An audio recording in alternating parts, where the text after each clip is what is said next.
Hey, divorce is tough, man. I It is. guess, yeah, yeah. Divorce is hard. Poor guy. Hopefully he can still kiss his son on Especially. the lips though. Anyways, uh, anyways, yeah. I guess only on weekends though he'll be able to do that now. Yeah. She probably took the dog too. Welcome to the most unprofessional sports podcast in the world. This is Swivel Chair Sports. I am your host, Zach Circle Burke Burkle, and my co hosts here are Aaron and Siege. Oh, what's up, What's guys? going on? All right, so this is the first episode of the Swivel Chair Sports podcast. Basically, what made us want to start this was me and Aaron specifically had been talking for a while that we wanted to start a podcast. We just had so much time on our hands. We found out that we end up spending hours on end just talking sports without any sort of outlet or anything like that. Figured this could be a good way for us to creatively do that, and that's what burgeoned Swivel Chair Sports. Our buddy here, Siege, was nice enough to show us the ropes. He has some sort of experience with podcasting, so he gave us a lot of pointers and hints on how to get this whole train started. Um, Basically, what we're hoping to come out of this, man, is we want to take this as far as we can organically. We don't want to, uh, be any sort of like corporate shills or anything like that. Basically just want to be like the unprofessional dorks on the internet that you can watch and relate to. Something that you can just look at and be like, oh, hey, that looks like something that me and my friends do. That's basically the whole point of this podcast. Is we just want to show that there are ways to do that out there. Podcasts is becoming pretty popular. More and more people are doing it these days, and we figured why not hop on the train and see what happens. Hopefully this ends up being some sort of success, but if not, then we're perfectly okay just making these for fun, and whoever gets to see them gets to see them. That being said, let's go ahead and get into the first topic in Swivel Chair Sports history. Deshaun Watson's returning this week for the first time in over a season and a half after facing several allegations with the Houston Texans, um, and then following him on his way over to Cleveland with the Browns. Uh, First time he's going to get to play NFL football game in quite some time. Um, Basically, just wanting to like get your guys' reactions. Aaron, Siege, if either of you guys have anything to add to that. Personally, I mean, I don't know. It's kind of a tough subject to touch on, especially with everything going on. But if he's cleared, then whether it's fair or not, he is going to be out there, and that's just the point of the matter. How do you guys think he's gonna perform in his first game back in over a year and a half? Well, first of all, first game back against the Texans. Oh, So I didn't realize in that. at Wow. Houston, so that'll be interesting to see how he's received there. But Yeah, yeah, that's I think he'll be rusty because he played one preseason game yeah, and didn't something look like very that. good. Yeah, So I guess we'll see. yeah, I yep. mean, and another thing is this game coming back. I mean, it's just bad versus bad. So it doesn't. I mean, I don't like the fact that Deshaun Watson's back in the league in the first place after all the allegations and all that stuff. But I mean, it's bad versus bad. So I don't think he's gonna fare terribly. I mean, the Texans are 1-9 this year, so um, I mean, Hey, they benched their quarterback. They benched Davis Mills. Oh, Long Neck Mills is on the bench now. I believe so. so who's Oh, quarterbacking for him? I don't know what's his name. some no-name guy probably. Bigger name than us, but smaller name than most quarterbacks. Yeah, either way, I don't know. I think he'll probably play well just because he's playing the Texans. I mean, they haven't done. I mean, they've won one game this year, so we'll see how it goes. But yeah, I don't understand why he's Kyle even in the league Allen. anymore. Kyle Allen. Kyle Allen's over there now. Yep. He was sneaky good with the Panthers. Was it last year? I can't remember exactly when he played, but he was like, I mean, obviously he's not like a starting quarterback in the NFL kind of guy, but he's not a slouch out there. It's not like you're throwing. I mean, well, I was about to say Matt White, but he goes out there and destroys everybody this past week. Who saw Matt White throwing for 300 yards and 3 touchdowns for the Jets? But I wouldn't be surprised because I mean he threw for 400 in like his second game with them. True. Yeah. He's got up down, but yeah. Kyle Allen, though, I didn't know. I'm kind of curious to see how that goes because I actually was kind of a fan of Kyle Allen back in Carolina. As much as someone can be a fan of a guy who plays like 4 games or however many. But that's going to be really interesting. I do agree with you guys that I don't think Deshaun's facing exactly a whole lot of, at least on the field, pressure. Definitely not. More in the media than anything. It is going to be interesting to see how that Texans crowd handles it. Like you said, though, I didn't know that he was even playing the Texans this week. That is crazy. That's been quite the homecoming. First game in since 2020 against the Texans. Is it in Houston? It's at Houston. Wow, that's going to be really interesting to see how the home crowds play then. Yeah. Yeah, that's interesting. Well, hopefully it's at least a good game, I guess. I mean, I don't really know what else to say about that. It's like you said, Siege. It's kind of a no. Doesn't really matter. It's not going to matter at the end of the day. So one way or the other, whoever wins, it's not going to mean anything other than maybe Deshaun Watson starts looking like he did back in 2019, whenever he was arguably the second or third best quarterback in the league. But yeah, that'll be really interesting to see. Bouncing off of that though, NFL season starting to wind down. I believe we're in week 13 now. Playoffs are right around the corner, even though it seems like the season just started yesterday. What are some teams that you think either maybe they need to kind of step up to get in the playoffs, or maybe they've looked shaky, but they're a playoff lock, but they look shaky right now, so you don't know if they're gonna perform up to par when it comes playoff time? What are some of the teams you're looking out for as kind of being like that team that gets upset at the end, or maybe they fail to meet the expectations that people had laid out for them prior to the season? For me, it's the Titans. They started off rocky, then they kind of got hot there in the middle, but we'll have to see how well their offense can carry them into the postseason. I mean, you can only rely on Derrick Henry for so long, Right. and defenses obviously get really tough when you get to the end of the season. So Yeah, that's my pick. Yeah, my only thing to add to that would be that because the weather is starting to get colder, Derrick Henry, obviously the running game is going to be more important as the season winds down. But I do agree that, I mean, if you depend on Derrick Henry to carry your entire offense, then it's going to end up catching up to you eventually, like we saw back in, I think it was 2020 when the Chiefs beat them in the AFC Championship, and they just seemed like they ran out of gas there at the end. Didn't really have much answers. Once Derrick Henry started getting kind of bottled up there at the line, and they ended up getting behind by a couple points towards the end, they couldn't really catch up with Tannehill. What do you think, Siege? What's probably the team that you're looking at maybe failing expectations or slipping up here at the end? I don't know, dude. I think, to be honest with you, the Dolphins. It sounds weird because they've been playing really well this year. I just don't know if his name's Mike McDaniels, right? The head coach. Yeah. I mean, he's really young. Maybe a new scenery for him. Maybe something there could get him slipped up, but he does have the swag. So I think where his mindset is, they'll probably fare well in the playoffs. But at the same time, like, you got a decently young quarterback in Tua. Tyreek's been playing great over there, though. Him and Tua really linked up together. So, but I think the Dolphins could have a little trouble in the playoffs just because of the young head coach and not being in that situation before, being first in their division and all that stuff.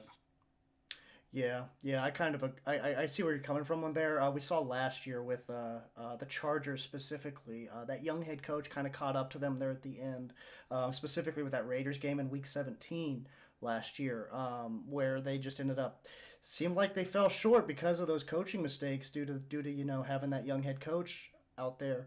When I mean the Chargers should have made the playoffs last year. It was pretty much sealed. Whatever like it was clear cut that Time they were. sealed, delivered. Thank you. Yeah, exactly. Thank you. Signed, sealed, delivered. Just trying to come up with that. Yeah, it was signed, sealed, delivered that the Chargers were going to make the playoffs last year, and then all of a sudden they start making some mistakes there at the end. A lot of it due to head coaching, whether it's like not having the right amount, not having enough timeouts there at the end of the game, or maybe they should have went for it or not went for it. That was their big thing. They would always go for it on fourth down, and it ended up finally biting them in the butt there at the end of the season. So I see where you're coming from with the Dolphins, especially with the unexperienced head coach. It's a very similar situation over there where it's a super young team, including the coaching staff, but they have a ton of confidence, borderline cockiness. So I mean, I feel like it could go either way, but I definitely understand where you're coming from with like the inexperience catching up to them once playoff time hits. And I was actually gonna go with another team there in the NFC East or AFC East. I think the Bills are looking a little troubling right now. They haven't been able to get much going on offense these last few weeks, and I think that's going to end up really hurting them if it extends into the playoffs. It could just be a matter of where Josh Allen's being more conservative, and that could be why. I know they're running the ball a lot more now than they were at the beginning of the season, so that could end up being why their offense doesn't look quite as dominant. But I know the defense as well has been kind of struggling. So it'll be interesting to see how that division shakes out there at the end with the Dolphins and the Bills kind of battling there for that top spot in the division. And then it's crazy because whoever wins the division is going to be a top 2 seed, almost guaranteed. Whoever loses the division, all of a sudden a bottom 3 seed. So it's really going to impact the playoff picture, whichever team wins that division, and whether the Bills are going to have to go through 3 tough teams or possibly sneaking in and getting that first round bye with the 1 seed, or the Dolphins, vice versa.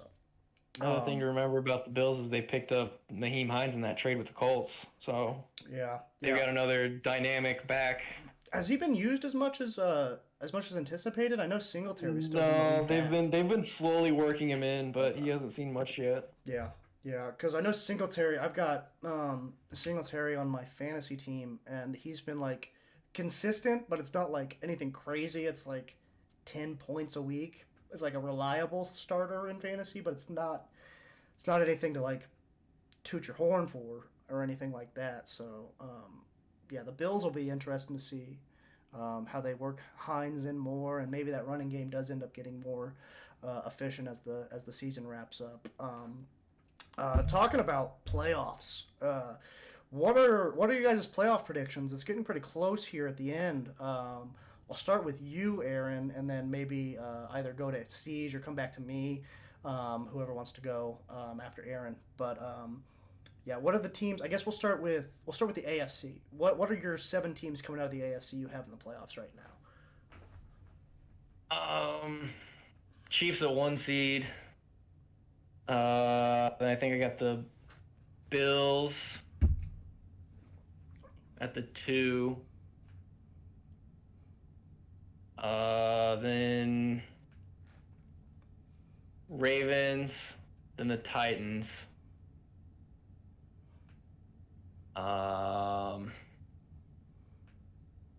Then Dolphins, Bengals. And that last team was tricky for me. Yeah, I don't know. And I can't see playing well. I just can't see their offense. I mean, they've been carried by their defense all year, especially since they lost Breece Hall earlier. Oh yeah, that injury. So I guess the Chargers would be my last vote. Yeah. The Jets are an interesting team. They could definitely sneak in there. That was the one I was having trouble with whether I should put them in or leave them out. Siege, did you want to go next? Or you want me to go ahead? No. I don't have any predictions. Okay. I'll just I'll wrap up the AFC with myself then. No issues. You got it. Yeah. So basically, actually very similar to yours, Aaron. I got Chiefs as the 1 seed right now. Um, Bills, I have winning the AFC East and getting that 2 seed, even though they are struggling right now. I just have all the confidence in the world in Josh Allen and that offense to turn it around at some point. And then I have the Ravens in at the 3 seed, edging out the Bengals for the division, kind of like you do. I don't really have a reason for it. I just have more confidence in Jim Harbaugh than I do Zach Taylor, right? Is that his last name? I don't even know the Bengals coach's last name. I think it's Zach Taylor. Yeah, Yeah. yeah. Zach Taylor. So I have way more confidence in John Harbaugh than Zach Taylor. I'm kind of in that camp where I think the Bengals season last year was not a fluke, but they definitely over exceeded expectations. So I have the Ravens winning their division. I have the Titans winning theirs because that division's basically a no contest. It's unless the Titans go on a massive losing streak to lose or to end the season. There's no way the Titans lose that. Dolphins as the best wild card because they just look so good right now. Bengals as the second wild card. So same as you, those 6 are locked in. I don't really see those 6 not making it. And the Chargers were also my seventh team, just because I have way more confidence in Herbert and that offense than I do Matt White or Zach Wilson or whoever the freaking heck is playing their quarterback position now. So yeah, I have the same exact AFC seeding as you have. Nothing too exciting over there. I think the NFC is probably where we get a little bit more interesting, a little bit more intriguing matchups down the pike for sure. Yeah. When does Jamar Chase come back? Does I anybody think know? Jamar Chase is supposed to be back this week. I heard because I have both Tyler. The only reason I know this, I have both Tyler Boyd and T Higgins on my fantasy team. Because ever since Jamar Chase went down, those two have been popping off.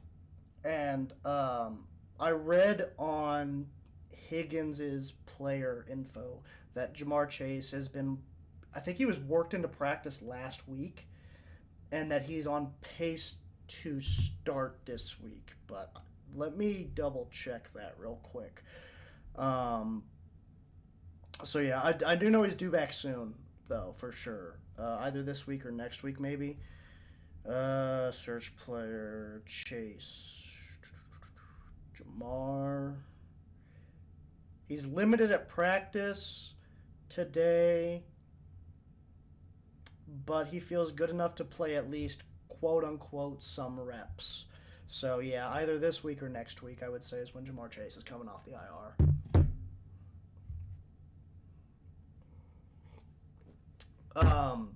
But onto the NFC. Now that we've kind of talked about the AFC to death.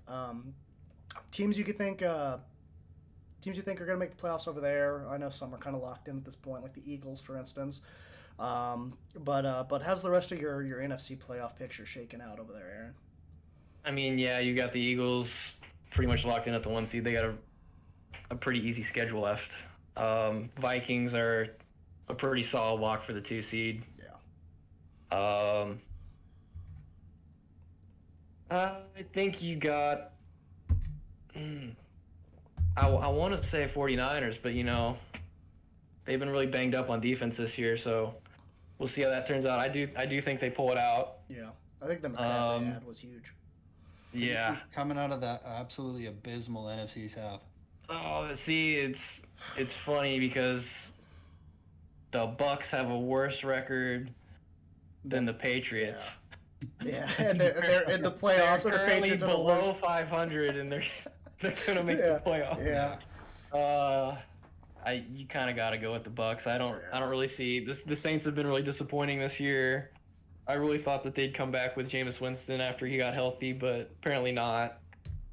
The only other team I could see coming out of there would be the Falcons. They've got a really good run game, but I think the Bucks are probably just a little too good. Mm-hmm.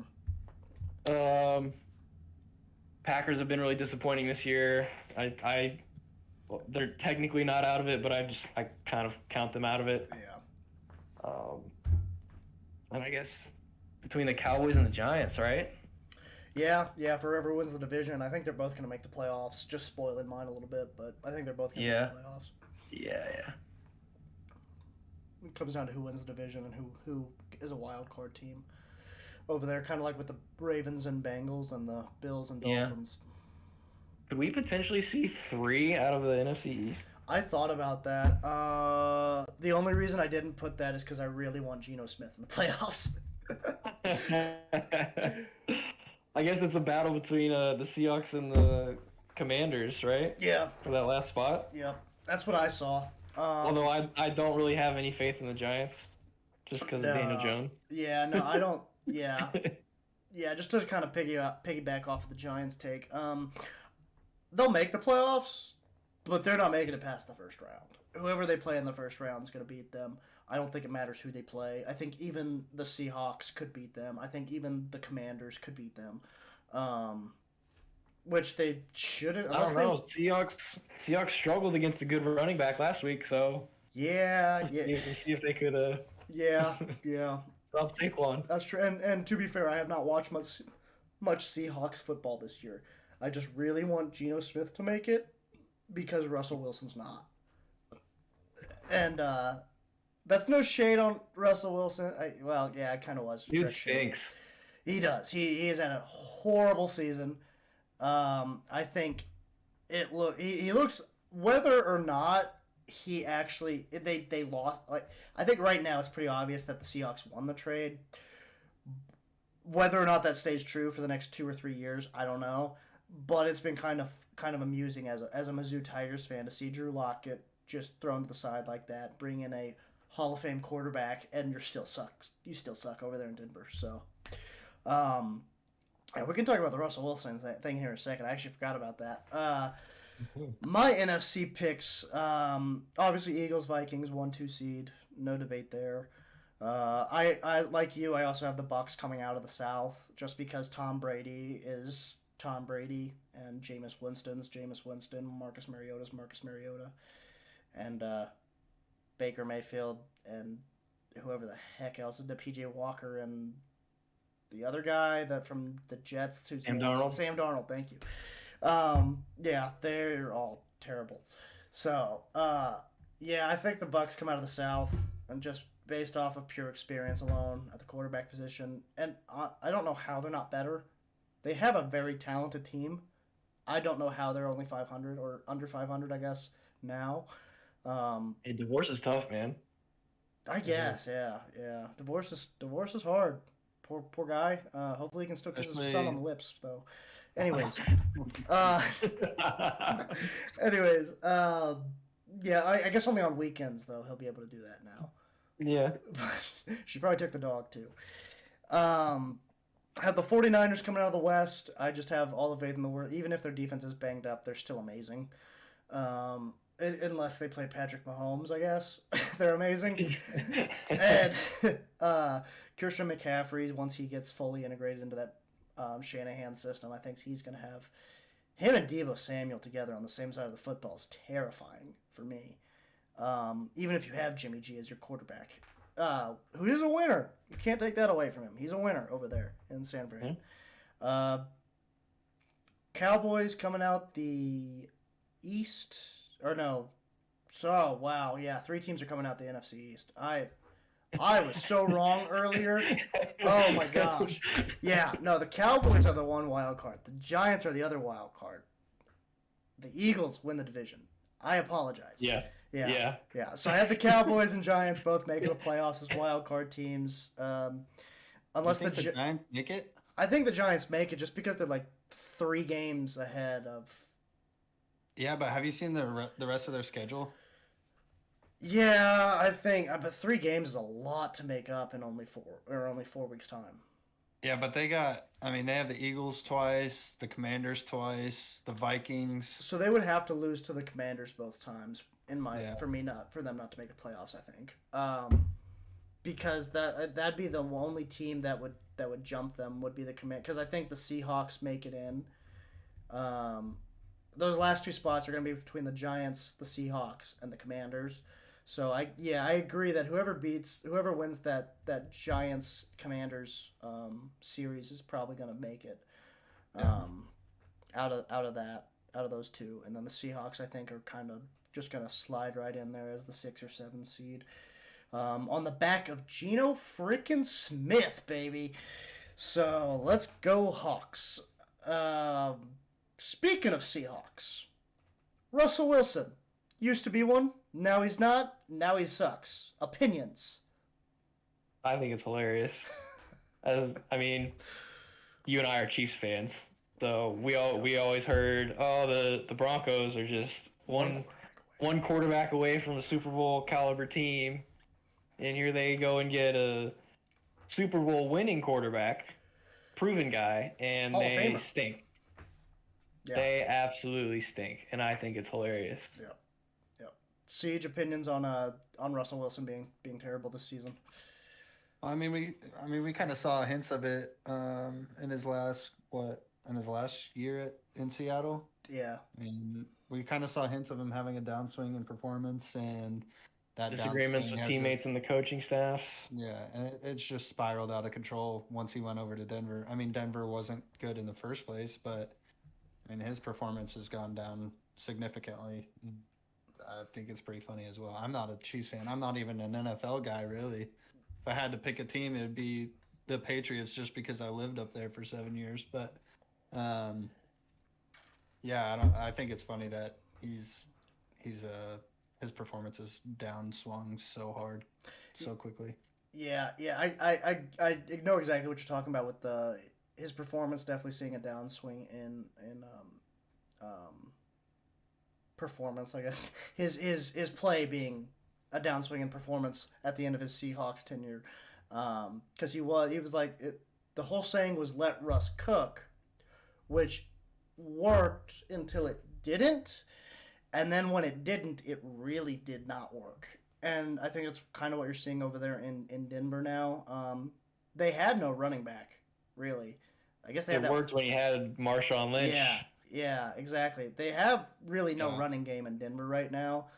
The defense can only do so much. I mean, I'm pretty sure everyone by now has been beaten over the head with this statistic a million times on social media. But I think I saw if the Broncos score 18 points in regulation, they would be undefeated or something like that.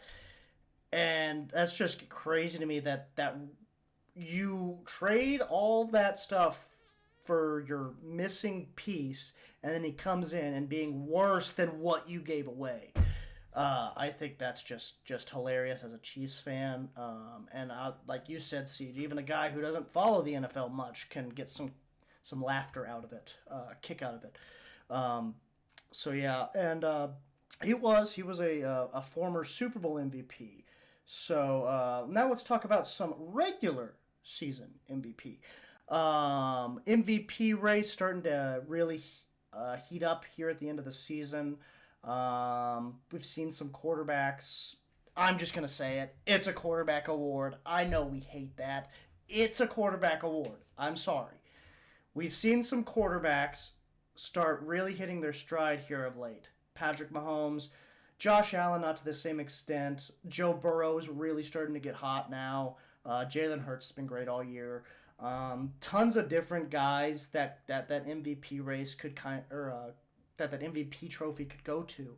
Um, in my opinion, there's one guy clear cut above the rest. I know it's probably going to come off as hometown bias. I have a freaking KC flag in my background right now. Patrick Mahomes is the clear cut MVP frontrunner. I don't think there's any debate about that. I'm pretty sure he leads the NFL in both touchdowns and yards. Um, so I just don't see how he's not in the front running at this moment. Josh Allen is my number two, just because of him being able to steady the ship with the Bills all year. They're probably going to be the 2 seed in the AFC if I had to guess. Maybe the 1 seed if the Chiefs slip up here towards the end. Um, but he's just been fantastic as well. He's got more of a running game than Mahomes does, which kind of makes up for that lack in passing statistics. Um, and then my third is Jalen Hurts, just because of the job he's done handling the best team in the NFC right now, who's like head and shoulders above the rest of the conference. Like it's not even close over there in the NFC. The best team is the Eagles, and it's nobody else. Like nobody's even sniffing them. You can argue the Vikings, I guess, but we just saw what happened. Was it last week when they played, or whoever the Vikings just played? They got destroyed. Cowboys. That's what it was. They just got destroyed by the Cowboys. I don't think Kirk Cousins is gonna lead a team past the first round in the playoffs. Maybe the second, I guess, if you have home field advantage. Um, but yeah, Jalen Hurts is my number three, and then everything after that's kind of whatever. I think anything 4 through 7 is, or 3 through 7 is pretty close, honestly, right now. Um, Probably have two at like 4. I don't know. Go ahead, Aaron. What do you think? Who's your MVP candidates, front runners? What you got over there? Well, I mean, yeah, obviously Mahomes, Allen, and Hurts are at the top of the list, but I've got a dark horse one that we were kind of teasing earlier, Yeah, and I've been waiting for this one. I'm curious. you remember you have your guess? I do. I mentioned it earlier, actually. Who did you think it was? I thought it was Tua. I Oh, thought Tua might be your dark horse just because when he was healthy and playing, he's been amazing this year. I mean, you look at Tyreek Hill and Jalen Waddle's stats, and they're both going to be probably 1,200-yard receivers this year. That alone shows you how good he's been. Um, yeah. but um, but yeah, that's who I had. I was thinking you were thinking Tua. But What if I said it wasn't a quarterback? see, and that's why I asked if it was a quarterback or not, and your answer told me that it wasn't. Um, is it Micah Parsons? No, it's not. Okay, because that's like, is it Travis Kelsey? It's not. You already asked that. I know, but you weren't. You weren't. Okay, go ahead. I'm gonna stop. So you said that Kirk Cousins couldn't lead them past the first round of the playoffs, It's not. but I think Justin Jefferson might be able to. Oh, He is that he Okay. has Jay Jones. revolutionized that offense, especially with their new head coach. Things are looking really good. I mean, he's breaking records. Yeah. No, And he opens up so much for the rest of the offense. He's just an amazing player, and I think he's really it's a shame that it's a quarterback award because he really has changed the Vikings' outlook. Yeah. No, again, I wish it wasn't just a quarterback award, but at this point, we know what it is. It's not the Heisman. It's the NFL MVP, and even the Heisman is kind of. We're gonna talk about that later. Little teaser. Even the Heisman's kind of became a quarterback award at this point. But yeah, no. Justin Jefferson's amazing take. He probably got to be the best wide receiver we've seen since Calvin Johnson, right? I mean, physicality wise, and I mean speed. He's kind of got it all. So Mm-hmm. yeah, Yeah. I mean, obviously they compare him to Randy Moss all the time, being with the Vikings. But but yeah, the most, and I was gonna say probably the best receiver since Randy Moss, and I was like, oh no, Megatron was like the greatest receiver in NFL well, history I for mean, one season. you So. can't throw shade at Devonte Adams, D Hop No, and I'm not was taking having a run right. there. Yeah, and I'm not taking anything away from them, I guess. And it's probably too early to say Justin Jefferson's that good yet. But from what I've seen from him so far, it looks like he's trending in that direction of being like the clear-cut number one guy in the league. Um, see, do you have any opinions on the MVP race right now? I mean, obviously we kind of hit a lot of it. Patrick Mahomes being the clear front runner has kind of been the consensus for a couple weeks now, I think, in the media. Unless you're, again, I'm going to sound like a Kansas City bias here, guy. But unless you're a hater, Mahomes is the I front mean, runner. Mahomes is definitely the front runner. I think Jalen Hurts might be closer to him than some people might think, just because of what he's been able to do with this Eagles offense and lead them to a, what 10? What are they? 10-1 start, I think. Yeah, 10-1. Yeah, I mean that's impressive. Like you can't take that away from the guy. He's had a great like what 2/3 of the season. So, um, but I don't want Patrick Mahomes to win it. I don't like the Chiefs. I don't want Patrick Mahomes to win it, not because I don't like Patrick Mahomes, but because I can't stand his brother and his wife. That's fair. Fair. He's gonna go champagne all We over understand. people that are sitting under her, all over the peasants under her in the box suite or whatever. But no, I think Patrick Mahomes is definitely the front runner right now in the MVP race for the NFL. But I do think Jalen's closer than people expect. Yeah, I like that. I wanted to put Jalen at number two.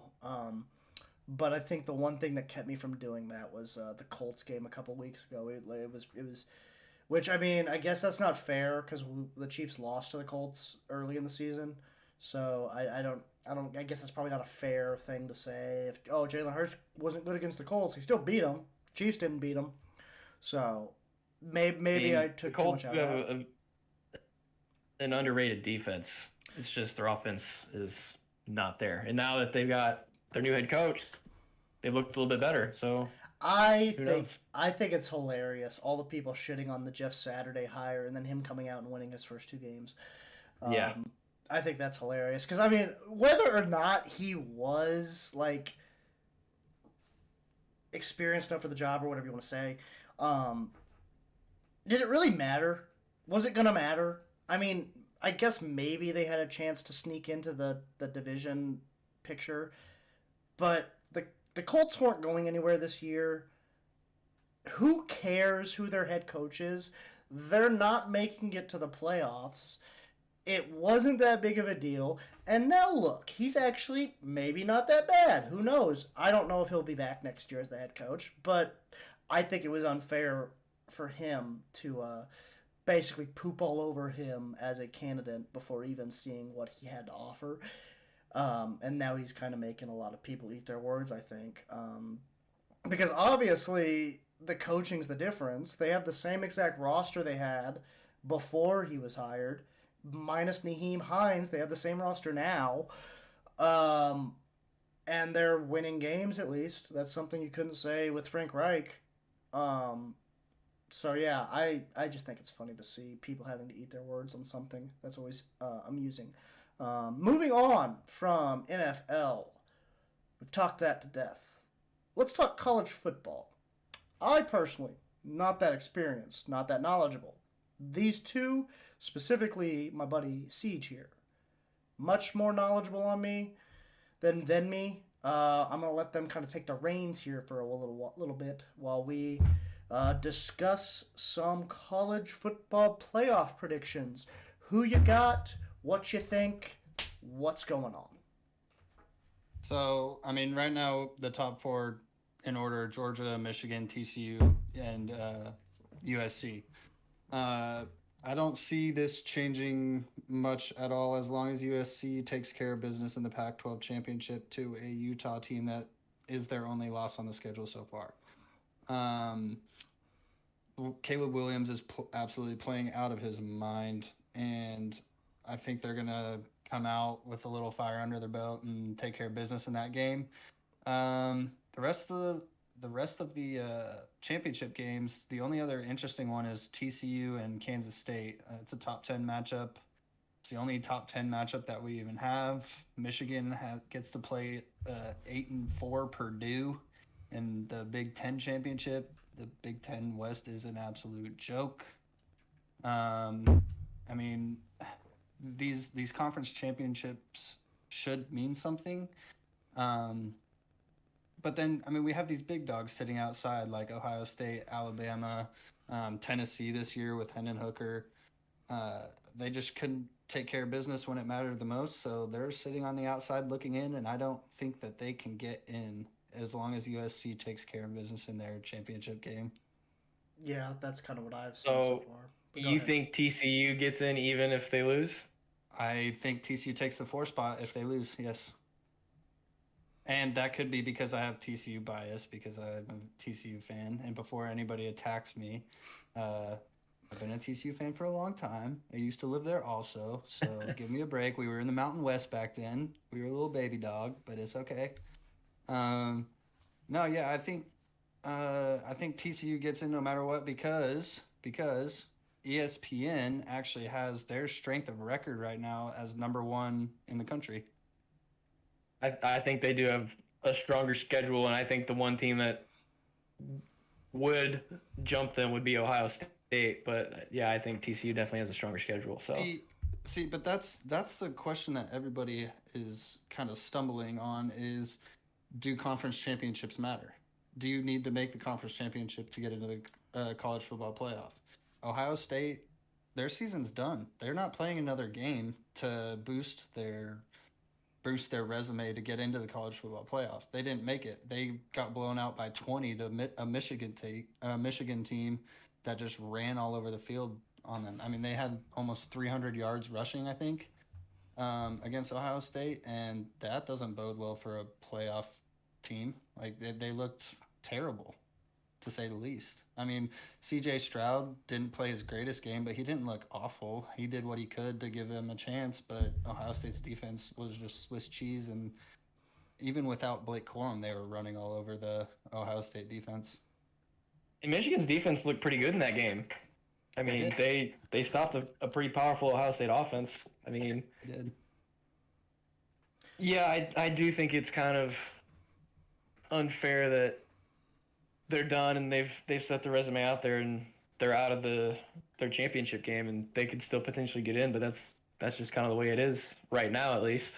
Right. I mean, We'll see if that changes with the expanded football playoff. I mean, obviously you're going to have teams that aren't in their championship if you have more teams in the playoff. right, and that's where I think the debate comes into play. Is if we have a 12-team playoff bracket, then there will be more debate on, okay, they didn't make their championship game, and they're sitting at like the 12 to 15 range on the in the last week of rankings.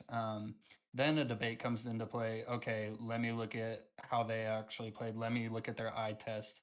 Then it doesn't necessarily matter about the record as long as the record is within that range. Obviously, you kind of that's where the eye test comes into play. But with the 4-team playoff, you have to give the upper hand to the person with the better record. I mean, if you're a 12-0 team heading into championship weekend, you have to be up in the top 4, and I don't think you can get penalized for making your championship game. Your point. So I guess with all that said, we move on to the Heisman candidates. Yeah. Who's your let's just go with, well, you know who's in the front running, obviously. But who's like your top 3? I mean, I I do like Bijan Robinson from Texas. He's really solid, Mm-hmm. explosive guy. And then he really climbed. I didn't like him a lot last year. Didn't really trust him, but Stetson Bennett really showed out this year and stepped up and looked really good to me. Yeah. Other than the close game with Mizzou, which go Tigers, but you know. Yeah. What about you? So I mean, the guy that's winning the Heisman obviously is Caleb Max Williams. Duggan. No, not Max Duggan. Caleb Williams is winning the Heisman with his performance last week against Notre Dame. I mean, he did the Heisman Trophy pose probably like 4 times throughout the game.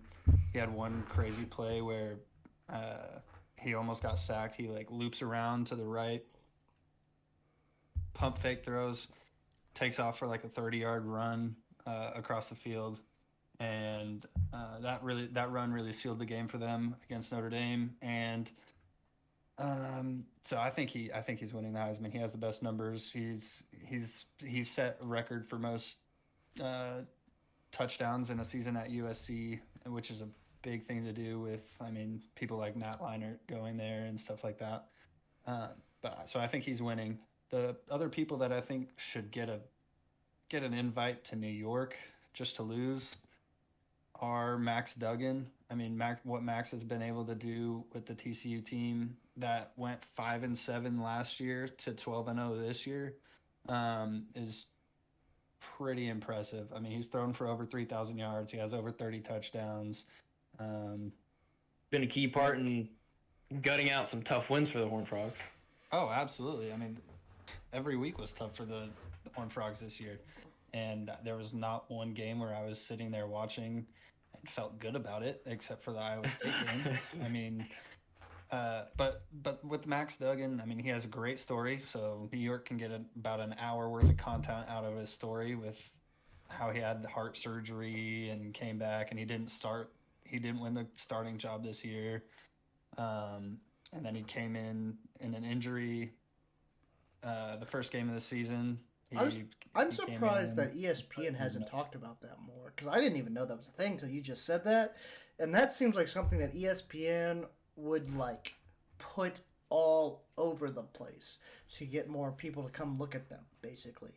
So I'm Yeah. surprised I haven't heard about that before. Hey, watch Just wait till College the Game Day playoff. on Saturday. Watch College Game Day on Saturday, and Mm, it'll be about an hour-long segment about what Max Duggan has been through and just his resiliency and how he leads this team. that's probably why I haven't Um, seen it.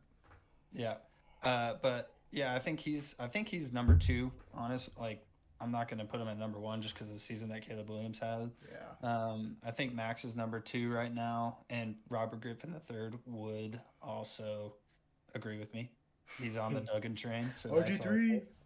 good. And then number three, it's tough. Number three is tough because CJ Stroud played terrible against Michigan. I mean, not terrible. He didn't play great against Michigan, which is the only team that they really faced besides Penn State. Um, which Penn State's also a top 10 team right now, so you can't take that away from him. Uh, but the other guy is Blake Corum. Blake Corum's probably the best running back right now in college football. I don't think he's going to be the best NFL projectable guy. I think Bijan Robinson is definitely the most. He has the most talent to carry over to the NFL next year. I'm pretty sure he's going there next year. I'm pretty sure.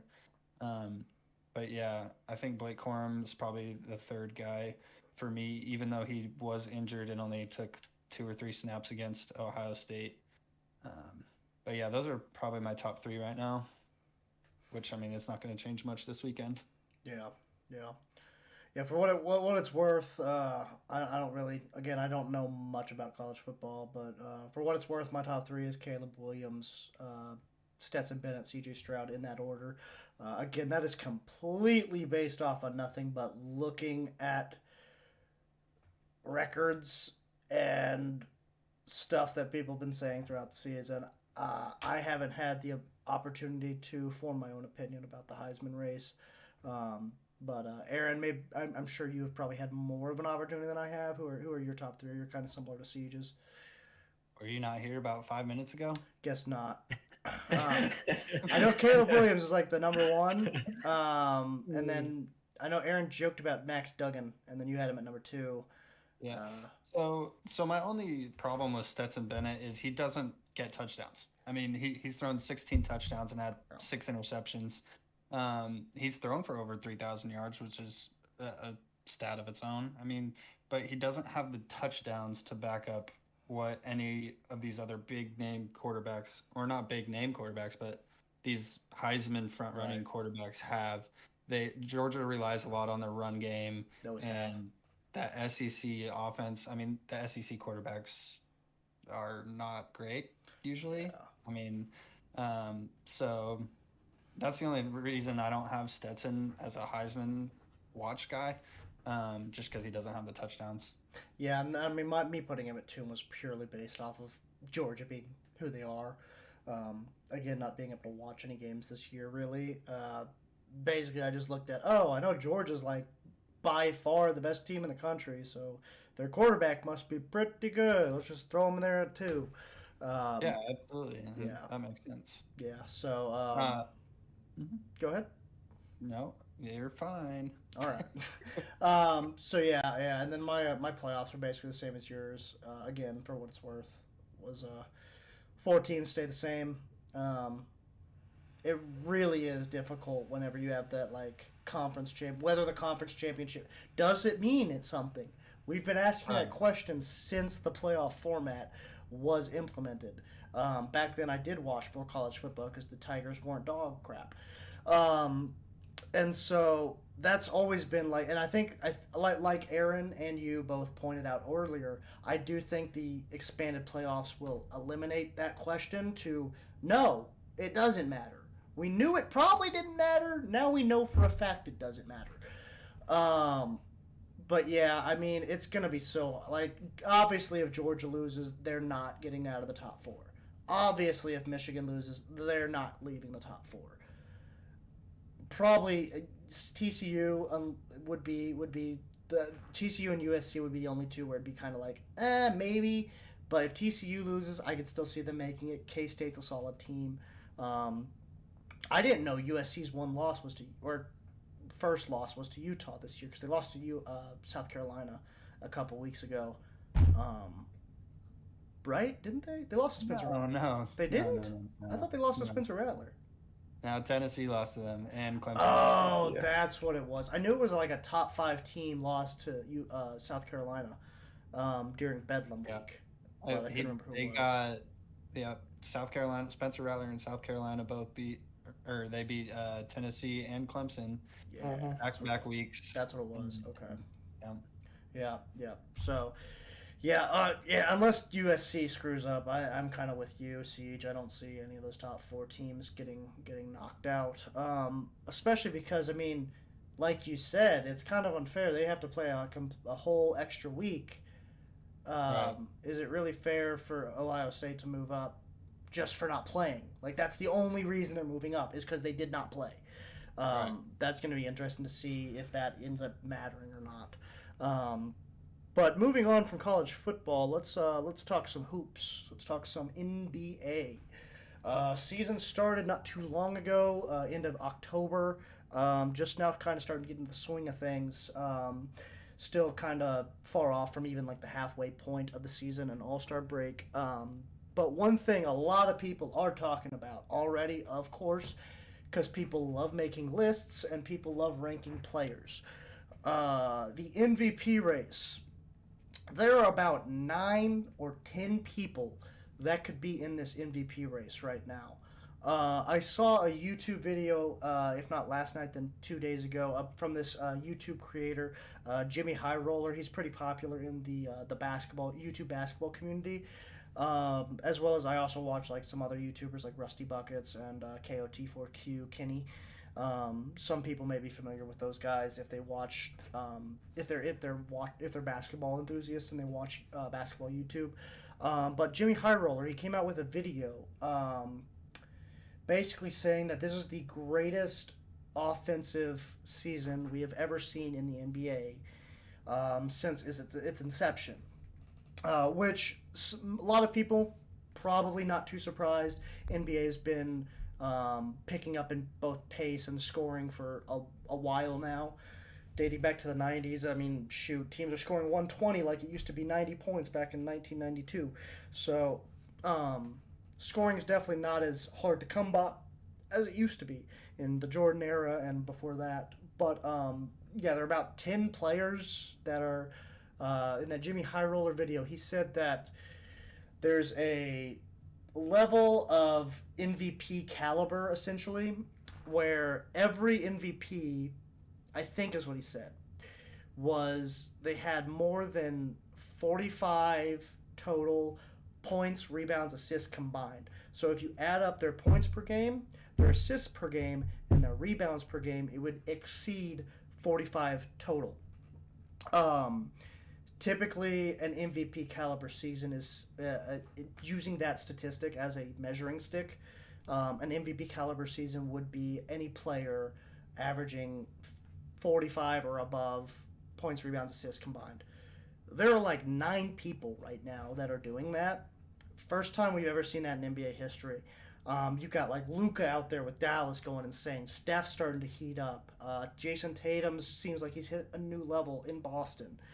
John Morant, obviously incredible. Shea Gilgeous-Alexander in OKC has been outstanding. Joel Embiid carrying the Sixers without Harden right now. Jokic, third straight MVP caliber season. Obviously, Giannis Antetokounmpo is absurd. And then you could throw some other players in there like Devin Booker. Who do you guys see right now? And I'll start with you, Siege, because you watch a little bit more basketball than Aaron, I know. Who do you see right now as your like top 3 or top 5 MVP candidates at this moment? See, I don't know if that's necessarily true. That I watch more basketball than Aaron. Well, you live in a But basketball state. Aaron does not. I do not. You live in Oklahoma. It's Missouri. not a basketball state. It has a It's basketball college football team. state. Missouri doesn't It's college have football. one.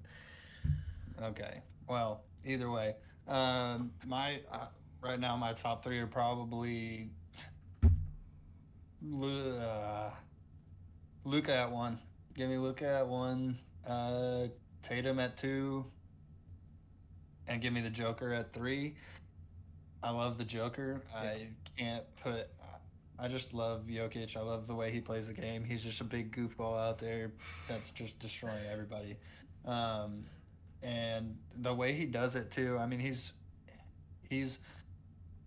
1 assist a game and half a rebound away from averaging a triple double this season so far this season, and I think that's really impressive. Um, his points per game has gone down, but I mean the way he handles the ball at the 5, uh, facilitates at the 5 is really impressive to me. So that's my top 3. Yeah, and I think another thing you have to kind of remember with the Jokic's points going down thing is Michael Porter Jr. is back this year. Yes. He's a 20 Yeah. point per game scorer, whether you like his game or not, or think he's a baby or not. I don't know. I mean, I don't know if there's really a polarizing opinion on Michael Porter Jr. like there is like for a Joel Embiid or a Zion Williamson, but Michael Porter Jr. is a 20 point per game scorer. He is an absolute bucket. And I think adding that is kind of obviously giving Jokic less of a reason to inflate his point per games. Um, and then you got Jamal Murray also, which I completely forgot about until just now. Is he back yet? I don't even know. Let me look that up real quick. You guys probably wouldn't. Um, I'm yeah, not sure. you guys wouldn't probably know that. I know if he's not back, he's due back soon. Nope, he is back. He has been playing this season. So yeah, there's two 20 point per game scorers you've got back on your team. So obviously your point per game is going to go down a little bit. Just like for instance, when LeBron left Cleveland to go to Miami, his points per game went down a little bit because he was playing with two other All Stars. But yeah, your MVP is pretty solid. Luca, I think I agree. To be to be clear, I am a Celtics fan, so and a Missouri-born native, so I have a special place in my heart for my man Jason Tatum. But I do agree that Luka's probably ahead of him slightly in the MVP race. Tatum at 2, and then I think. Hang on, let me pull up my list real quick. I had Giannis at 3 just because I love the way Giannis plays. It was the funny thing about Giannis is I never really hated him per se, but last year when the Celtics met them in the second round, it was basically the winner of that series was probably going to win the playoffs. I know Heat fans would disagree with me on that, but in both Celtics fans' opinions and Bucks fans' opinions, I think we both would agree that whoever won that series was going to beat the Heat and go to the finals last year. Um, I was trying to find any way possible, any way, to hate Giannis, and it's impossible. You can't hate the man Giannis. I know what he did earlier this year with that employee at Wells Fargo Center in Philly, with the ladder or whatever. But Giannis is the nicest superstar post loss I have ever seen in my entire life. The dude just lost Game 7 of a grueling second round in the Eastern Conference Finals, and he's in there smiling like, hey man, they're just a good team, you know, like they just came out and they played harder than us, and the better team won tonight. And I'm just like, how can you hate that? I found it impossible to hate Giannis, and so along with me just liking him as a player and a person, his play obviously too has been incredible. I mean, without Middleton all season, they're still the 2 seed in the East. I think that speaks for itself that Giannis is just a freak. And then, I mean, if you look at I don't even have to look at the statistics. I don't think anybody really has to look at the statistics when it comes to Giannis. You know he's great. It's like LeBron. Oh. It's like KD. You know he's amazing. So that's why And I the have story with him too. Like, I mean, dude came over here to pursue a dream. I mean, he was overlooked his whole life, and then he comes here, he got drafted late, right? It wasn't late. It was in the middle of the first round. It was like Okay. yeah. But even then, the dude sits on the bench by himself, and like nobody talks to him, and he's just like one of the nicest dudes I know. that Yeah. you could possibly ever talk to. And I think he gets misunderstood because of his size and the way that he plays the game of basketball on the court, and then off the court, he's just the nicest dude ever, and you can't find a flaw really in his skill set. I mean, the dude earned his name as the Greek Freak. Like he really is a freak.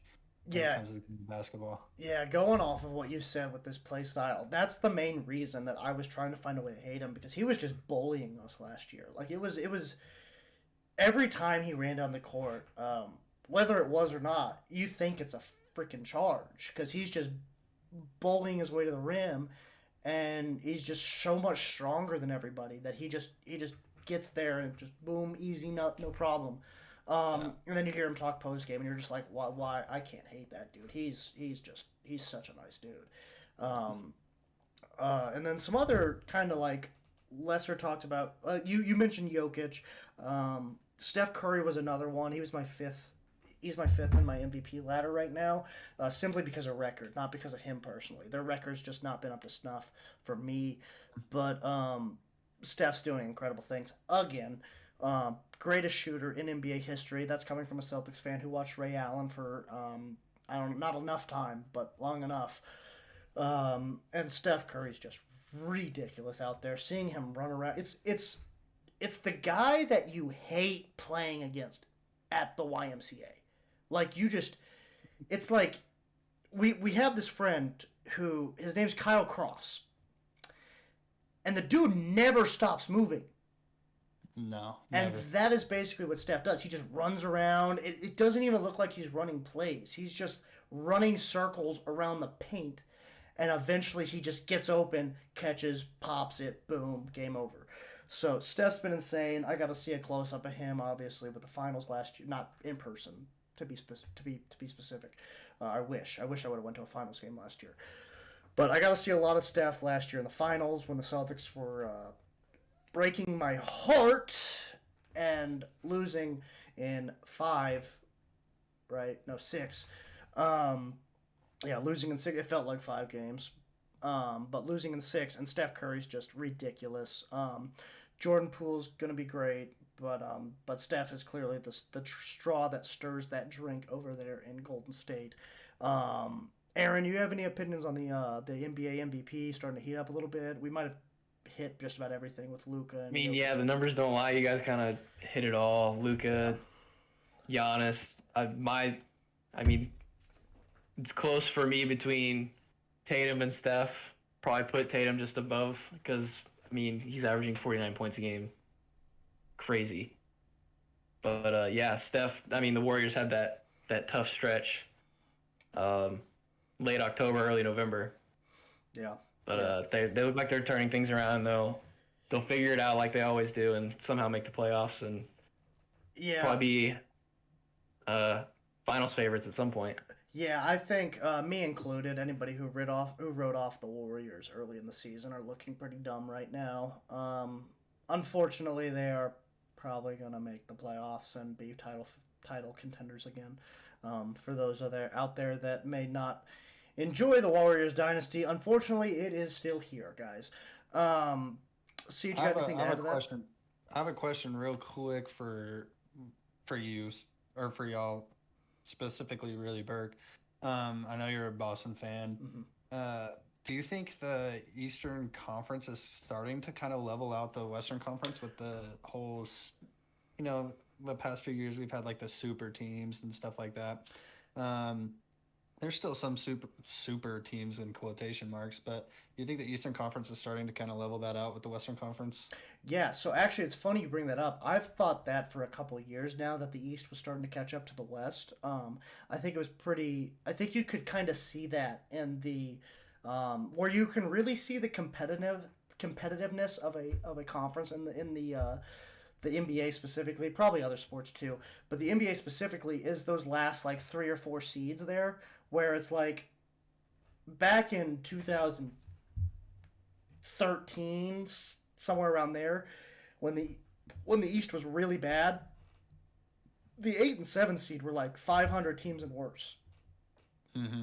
Now that's in the West. I know last year, for instance, let me pull up the standings from last year. I believe last year, the bottom 2 seeds in the Western Conference before the play-in, because the play-in obviously you may get the 10th seed, the 10th best record in the West might make the playoffs, but before the play-in, like the 7 and 8 seed going into the play-in games, I believe one of them was like at 500, and I believe some of the play-in teams were like, I don't know. It was like, I know the Western Conference was not as good as the East last year, if I remember right.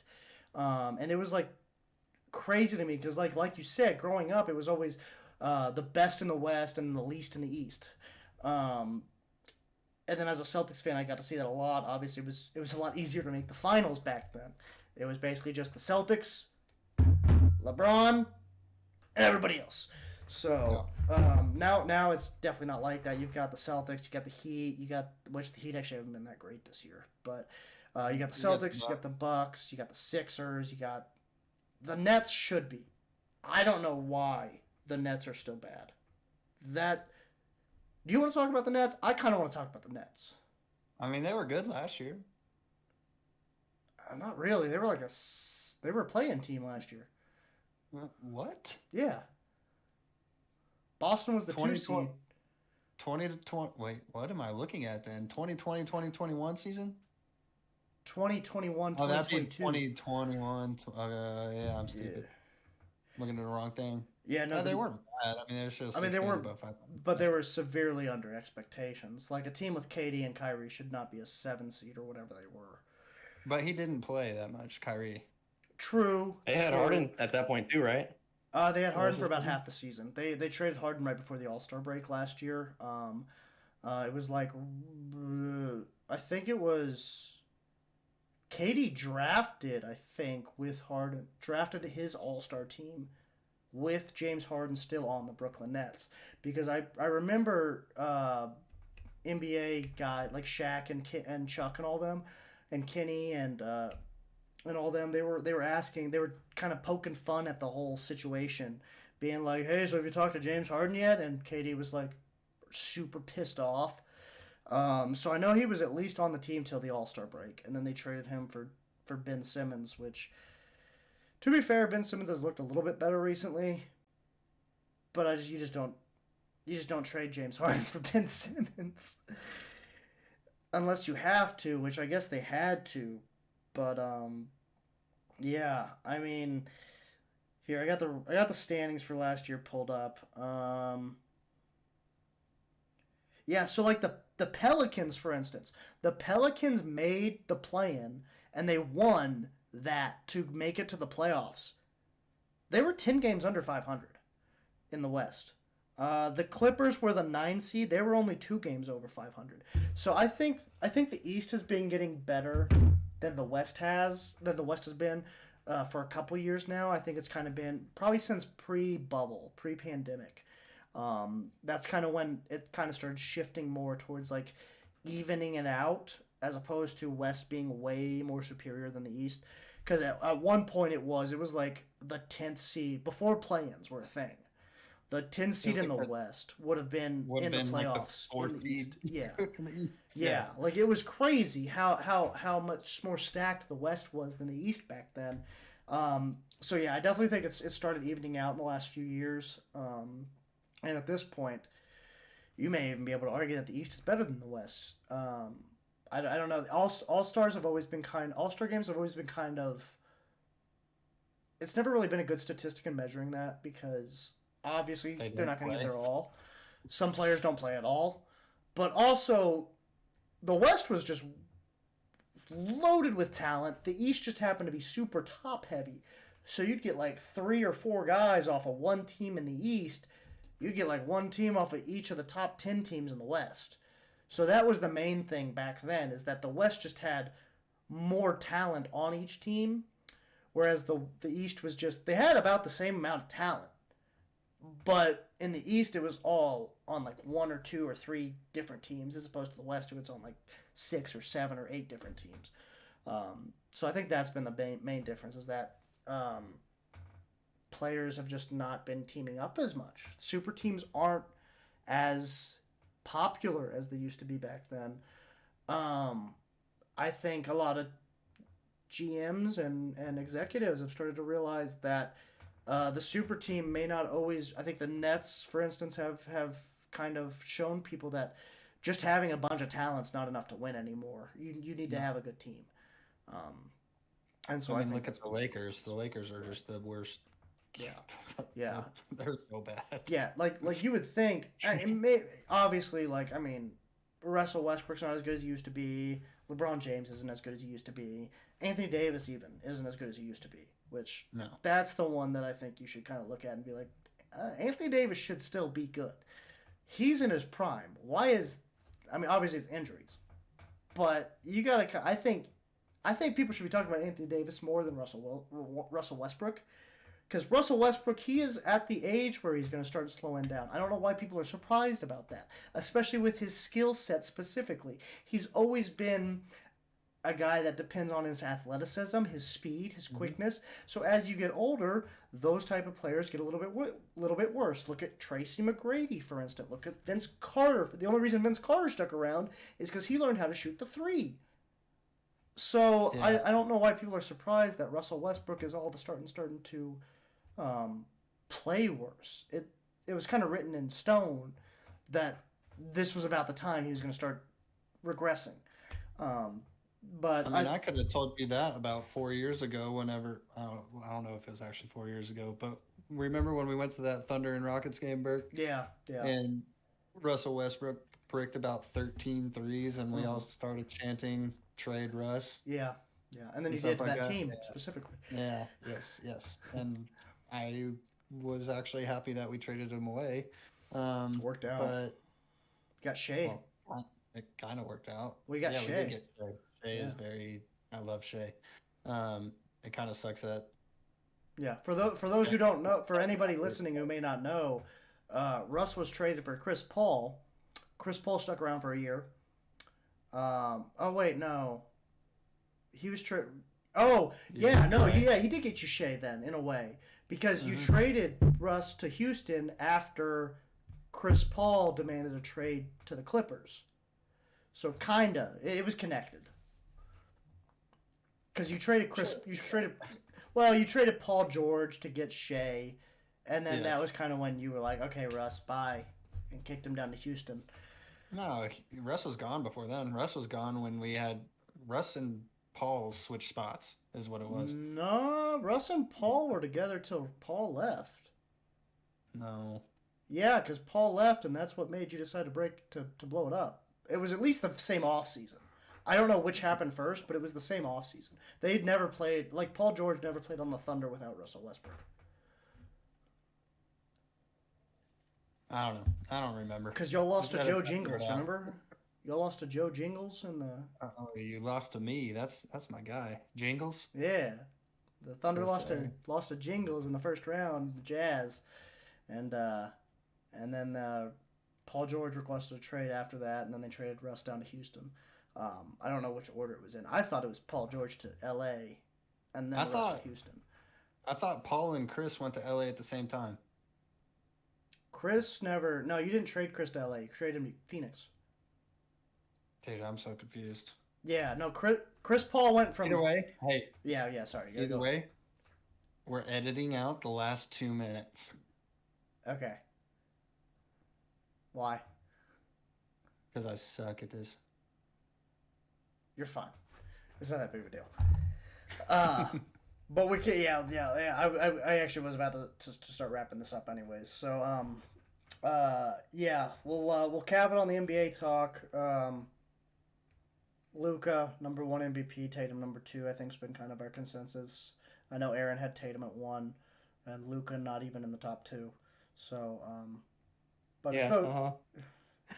it's probably Luka and Tatum. Anyways. Aside from the NBA talk, we'll start wrapping this up. I appreciate anybody who chose to check us out. First episode of Swivel Chair Sports.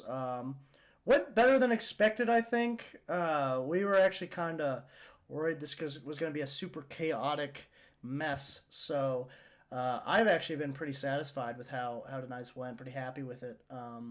So I appreciate anybody who decided to check us out on YouTube. For sure. Maybe Spotify. I'm not sure. Hopefully we can get this up on Spotify. If not, then just completely disregard what I am saying. But definitely YouTube for sure. Thank you again to anybody who decided to check us out. We plan on trying to come out with episodes at least once a week.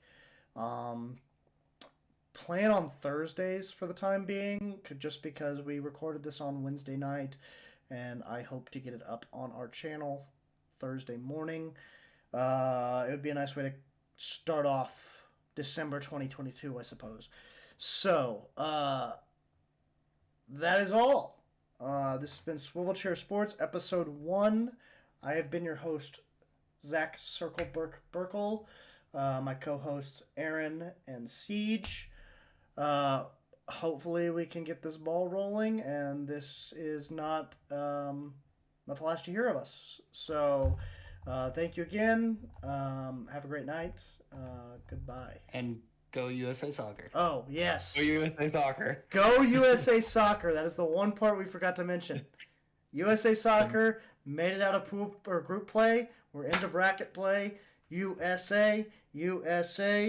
Hopefully we can bring that cup home where it belongs. Yeah, we'll see.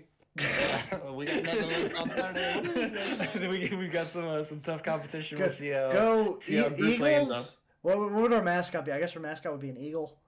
Go Eagles. USA Eagles. Yeah. Red, white, and blue, baby.